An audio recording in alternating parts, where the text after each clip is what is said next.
Welcome back to the Circuit Revival, where today we're going to take a look at this Salter electric citrus juicer.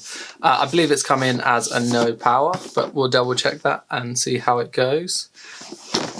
I don't know the origin of this, it's just come faulty, so we'll give it a look. So we've got instructions, the cap, and here's the unit. So get the box out the way. We'll take a look at this. It looks pretty clean, so could be faulty from factory. I don't think I can really see anything on it, so we'll just give it a test. So I'm guessing that works a bit like a switch there. So we'll get this plugged in. And then I imagine that should do something. And we have absolutely nothing. So let's take a look at this. Get rid of all of the extra bits. And that just works as a switch. So I'll get it unplugged. And we'll start with just checking the fuse.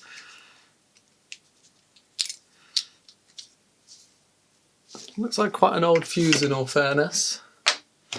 So we'll go into continuity, which is the mode that beeps when the leads create a complete circuit.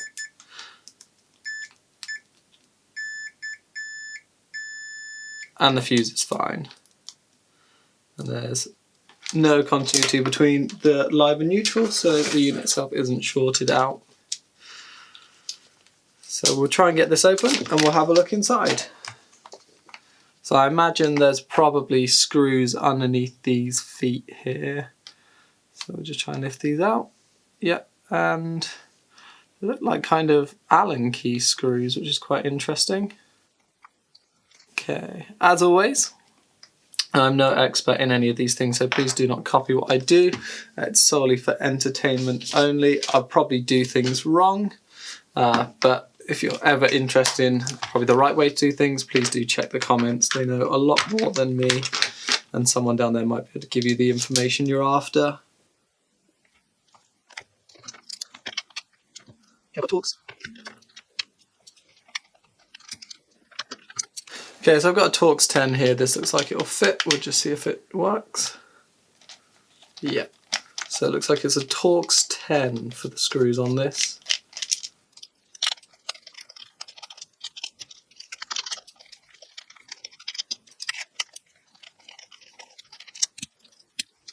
Now this should just lift up, I imagine. I wonder, is there another screw underneath the middle there?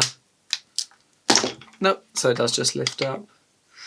Okay, my guess is the motor's going to be gone on this then, because there's not a lot to this, unless there's some contacts that just aren't working.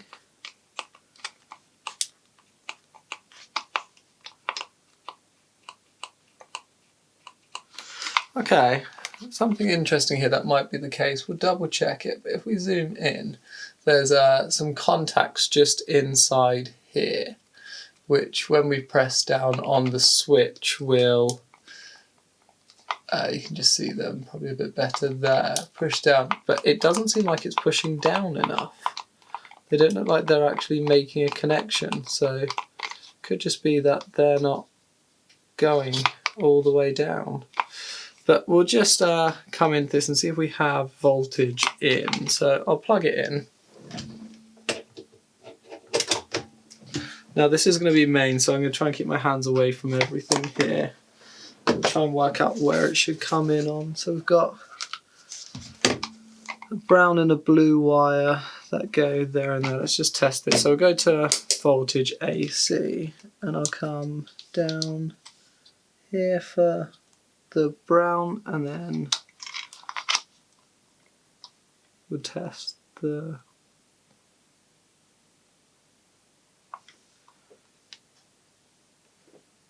yeah, 240 volts. You can't quite see it there. Let me just get this in the shop view. So we'll go on the winding there and then onto that.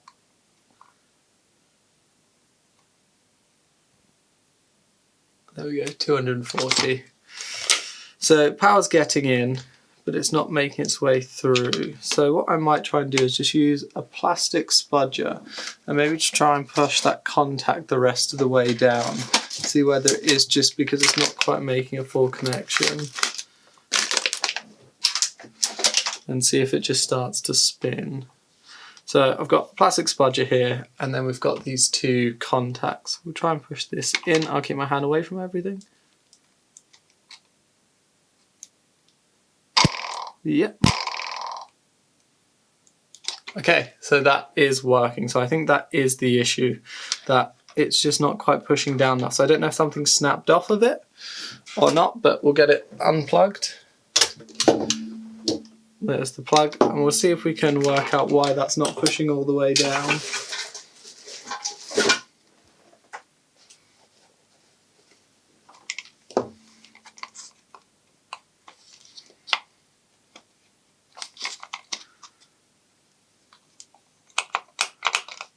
Okay, so here's that switch. You can see it just a bit better there, it pushes down. So I wonder whether it's something in the base is not holding it in place enough that it can't go down enough. There is what potentially looks like, oh no, is that where that motor sits? Okay, so that's where that sits.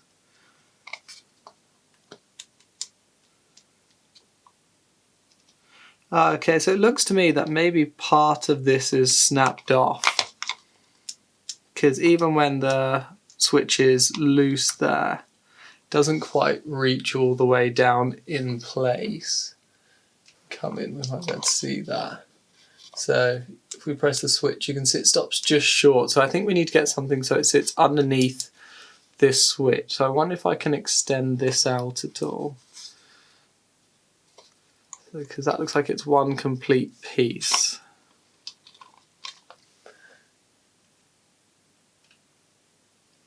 Try and see if I can get this out, or whether maybe we can just solder a bit of extra length to it so that it will actually push down, because you can see even the switch gets caught on it instead of latching all the way in. So if I got anything here that might allow that to extend a bit.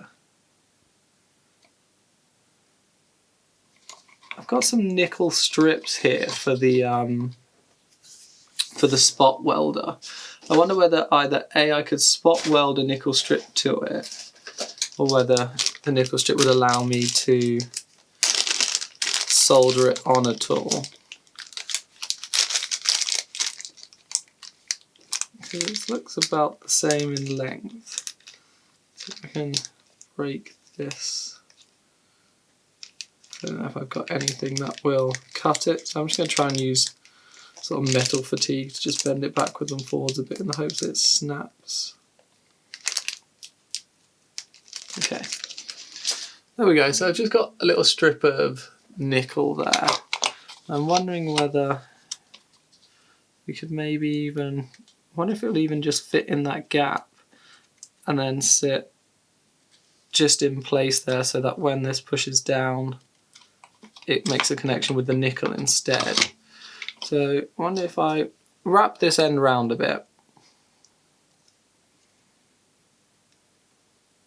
and try and create a bit more of a sort of a bulge. There we go, so it's got a bit more of a pad to sit down on.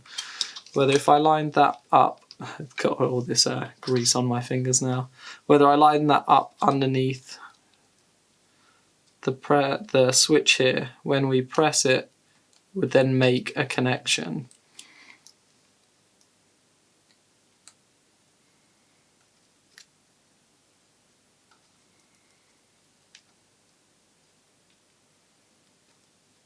Bring this forwards a bit. Now I think that would work. Okay, I might try and just make this little pad that I've made just a bit flatter, just in case it doesn't, for certain, won't activate when we don't want it to. And then maybe I need to just try and find a way to make this a bit thinner. See if my grips will cut it. Okay, so I've just got a pair of pliers here. I'm just going to try and see if I can cut this down a bit so it's a bit smaller. As I say, definitely do not copy this. This is clearly not the intended way to do it, but it looks like it might just work. Okay, so I think I'll get another strip the same length, but maybe try and snap it in half lengthways as well, in the hope that I can get it to be just a bit thinner and more in line with it. And then I'll see if I can maybe try and spot weld it in place, because obviously I don't want it dropping off and then shorting against the other piece that's in there, because we don't want it running all the time. Lengthways as well.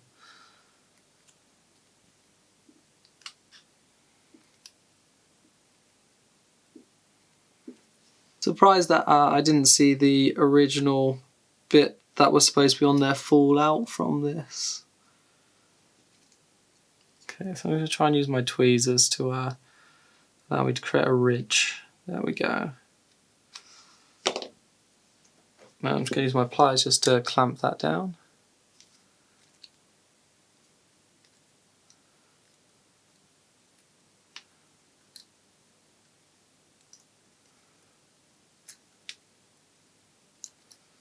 Okay, there we go, that's nice and flat. And then we'll do the same again where we'll just try and create a ball, a bit more of a ball shape at the end, so that it creates a better contact. There we go. So I've got, hopefully you can see that, just a bit more of a pad to attach it to. And then this should hopefully, if we can get this to slot in place inside the original connection.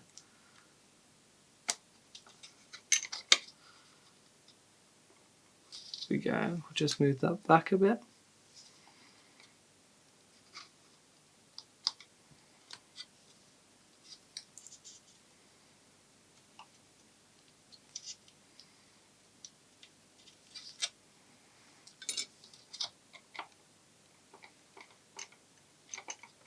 And now as we press that, that will make a connection.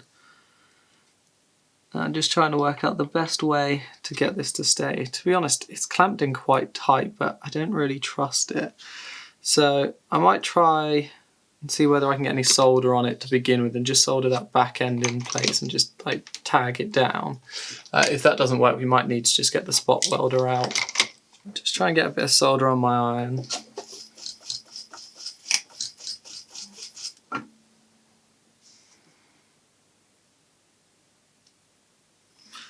We'll see if we can get this to stay. I don't know whether solder really attaches to nickel.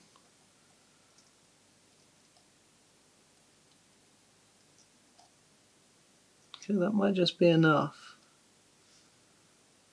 Just try and flood the area. There we go.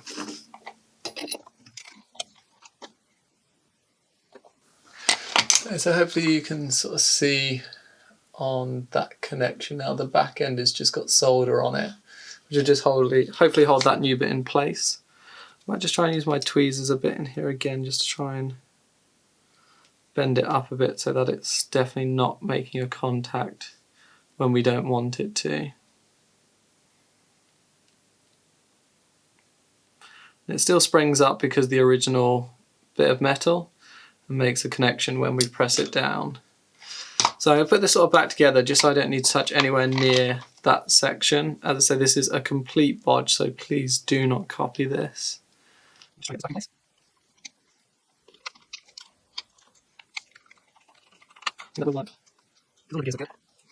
Okay, we'll get the base back on as well.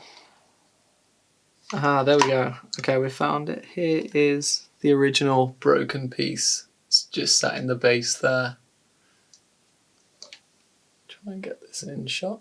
There we go. So that's just the bit that's fallen off. So that's what we've just tried to replace, is that.